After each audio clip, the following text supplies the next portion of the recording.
जी अस्सलाम वालेकुम। Last video में डिस्कस किया था कि आपके अकाउंट पे कैश विड्रॉल के ऊपर लिमिट अप्लाई की जा रही है नए लॉ के मुताबिक। उसमें आपके पास चेक और एटीएम के थ्रू आप जो कैश विड्रॉल करते हैं उस पर लिमिट अप्लाई होगी। एक खास अमाउंट से ज़्यादा पैसे नहीं निकलवा सकेंगे। जितना मर्जी आप ऊपर टैक्स पे करने पे एग्री हो जाए, एफबीआई इस चीज़ के ऊपर अब नहीं मान रहा। वो यही कह रहा है कि आप जो लोग फाइलर नहीं होंगे उनके ऊपर इतनी रिस्ट्रिक्शन अप्लाई होंगी अनलेस कि आप फाइलर हो जाए। अब इसमें कुछ एक्सेप्शंस थी जो कि पॉइंट नंबर 2 में मेंशन है कि ये जो ऊपर रिस्ट्रिक्शन एफबीआई ने 4 रिस्ट्रिक्शन लगाई हैं बैंकिंग के ऊपर, प्रॉपर्टी के ऊपर, व्हीकल के ऊपर और इसके साथ साथ आपकी इन्वेस्टमेंट के ऊपर। उसमें कुछ एक्सेप्शन है कि इन लोगों को एग्जेम्पशन अवेलेबल है। उस पॉइंट नंबर 2 में लास्ट पॉइंट अगर हम ये देखें तो यहाँ पे नॉन रेजिडेंट पर्सन को एग्जेम्पशन अवेलेबल है। लेकिन साथ साथ उसके अंदर फर्दर एफबीआर ने एक चीज निकाल दी है इस एग्जेम्पशन में से कि ये एग्जेम्पशन एनआरपीस को अवेलेबल नहीं होगी। वो कौन सी है? Transactions made by a non resident person और अ पब्लिक कंपनी। यहां तक अगर हम देखें तो यहां तक तो फिर फुल एग्जेम्पशन अप्लाई हो जाती है, क्योंकि सबसे ऊपर क्या लिखा हुआ है? Provision of subsection 1 shall not apply to non resident person और अ पब्लिक कंपनी।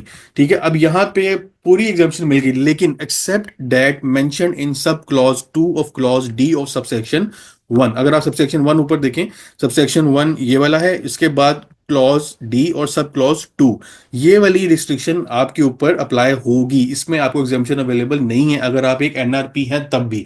एनआरपी में कौन फॉल करता है? जिसके 183 डेज से ज्यादा पाकिस्तान में स्टे हो और यहाँ पे उसके पास अगर नाइकोप है, पीओसी है, तो वो ओवरसीज पाकिस्तानी या एनआरपी कहलाता है। उसके ऊपर कैश विड्रॉल के ऊपर एग्जाम्पशन नहीं मिलेगी। उसको कैश विड्रॉल के ऊपर अपनी रिस्ट्रिक्शन फेस करनी पड़ेगी अगर वो नॉन फाइलर है।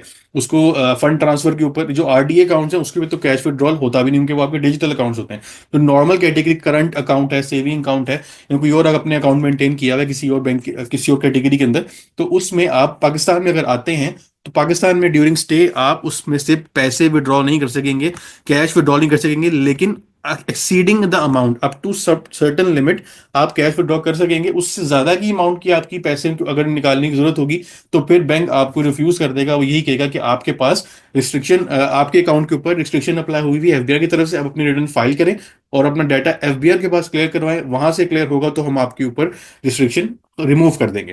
तो ये जो कैश विड्रॉल की लिमिट है वो ऐसे एनआरपी जो कि नॉन फाइलर है उसके ऊपर भी अप्लाई होती है।